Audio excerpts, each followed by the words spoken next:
What's going on, everybody? Anthony Cervino here with the RotoWire Fantasy Football YouTube channel with my top must-start players for NFL Week 16. We're going to start with James Conner. James Conner was outstanding last week. Season best 30.8 PPR points, 16 rushing attempts, 110 yards, and a pair of touchdowns, while also hauling in all 5 of his targets for 28 yards.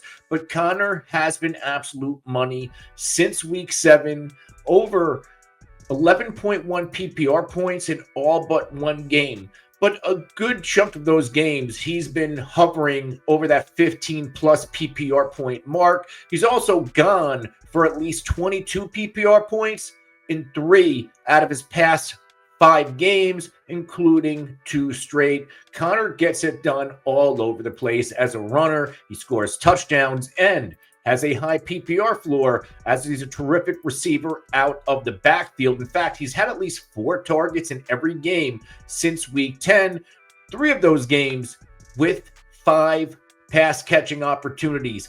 Gets 18.4 touches per game on average, 11.5% of his team targets. And despite his age, he's outstanding as a runner, 25.3% broken tackle rate, which is 96th percentile amongst qualifying runners, using the outstanding tools here at RotoWire.com. Also, 10.5 yards after the catch. This is a do-it-all running back. And this is an offense, this is a football team that relies on James Conner to get them to that next level and score the football. Well, he's going to try to extend his 20 PPR point streak to 3 games against the dream matchup this week against the Carolina Panthers. Number 1 easiest matchup for running backs when it comes to fantasy points. We know Carolina, they get gashed week in and week out. Sure, they've been okay the past 2 games. They limited Saquon Barkley and Rico Dowdle, but we know those games, the Carolina Panthers, they were beaten by the passing attack. But most of this season, we've seen a lot of outstanding running backs pop in the 20s. Bucky Irving, Kamara, Bijan Robinson, Chase Brown, Kamara again, J.K. Dobbins.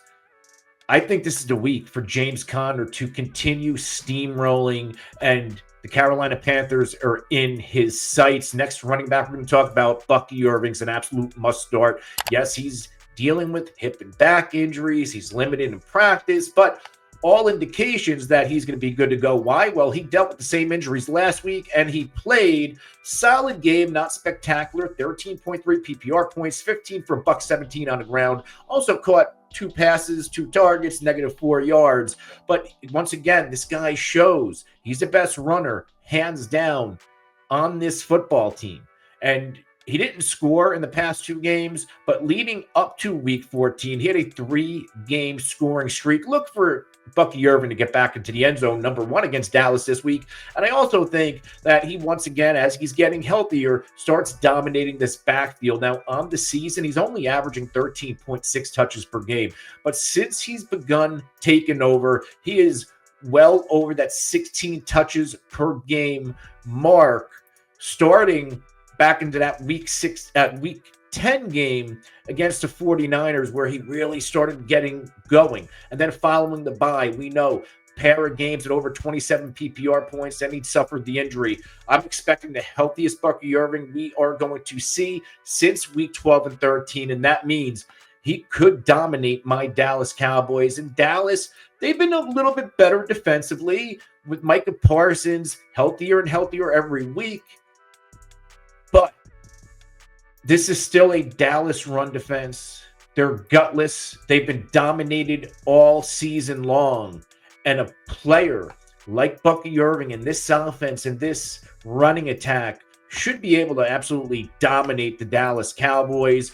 We've seen since week 11, Joe Mixon and Chase Brown go over 24.3 PPR points, even on a lower end. Guys like Tyrone Tracy with 14.5.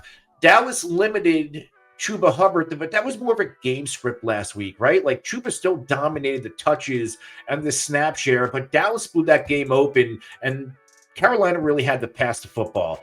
This should be a closer game because Tampa's defense not very good. I'm expecting a close back and forth battle, which bodes well for the usage and the ceiling of Bucky Irving. Remember, if you like content like this, hit the like button, hit the subscribe button, and the alert icon so you can be notified anytime we are live to answer your questions, which is almost every day. And when we drop content just like this, if you have start-sit questions, trade questions, dynasty questions, any questions at all, ask them in the comment section below. We will get back to you as soon as we can. Let's start wrapping this up with my must-start receivers. Keenan Allen's been on an absolute tear since week 12, over 20 PPR points in 3 out of 4 games. And this week's opponent, the Lions, we saw Keenan Allen against the Lions go for nearly 25 PPR points in that game, 5 for 73 and a pair of scores on 8 targets. In this 4-game stretch, he's had target shares of 8, 15, and 13. The one game, he had 5 targets. He was well below the double-digit PPR point threshold against San Francisco, but that game was a blowout and another story for another episode. But he gets Detroit again. The good thing for this Detroit matchup, bad for the Lions, good for fantasy managers who have skill position players against the Lions. That defense is decimated. They're going to still get to Caleb Williams, but Caleb Williams should have time to pass the football and facilitate this football to his outstanding pass-catching threats like DJ Moore and the aforementioned Keenan Allen. Keenan Allen could and should go off once again in week 16. Let's go to Jaxon, Smith, and Njigba. And Njigba is another player who's been breaking out this season, and notably since week 9, at least 11.9 PPR points in every game. But you take away that 11-point PPR point game, he's been over 18 in every other matchup, a couple of 20-point outings in there as well. And JSN, I know people don't want to hear it. It looks like he is ascending at least 2 or possibly even past DK Metcalf level. I think that JSN's a more complete receiver. And I know DK is a little bit banged up, but JSN right now, this is his offense. This is his passing attack. He has a notable rapport with Geno Smith. He's getting it done across the board, targets, opportunities, scoring touchdowns. In fact, he has scored since week 9, 4 total touchdowns.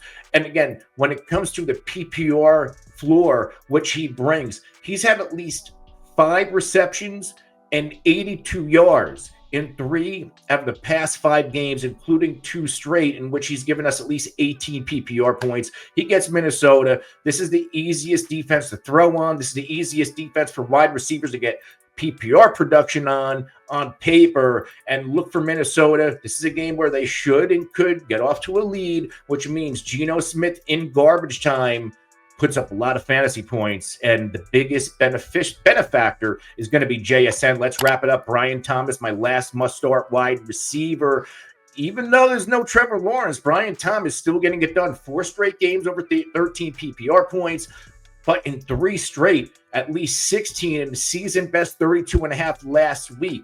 This guy's getting it done. Double-digit targets in 3 straight games. 3 straight games, at least 4 receptions and 76 receiving yards. And he scored in 2 out of his past 3 games as well, getting the red zone opportunities. He has 6 red zone looks since week 13 in a 3-game time span. 5 of those inside the 10, 3 of those inside the 5. They're using Brian Thomas Jr. all over the field. On paper, not a great matchup against the Las Vegas Raiders, but this Raiders team, let's face it, they've pretty much packed it in. And I think this is a defense that Jacksonville should be able to move the football on.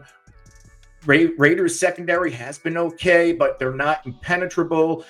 We've seen guys like Tyreek Hill, Sutton, Jalen McMillan, all over 20 PPR points, and even guys like London, DeAndre Hopkins, mid-double digits. I absolutely love this spot for Brian Thomas Jr.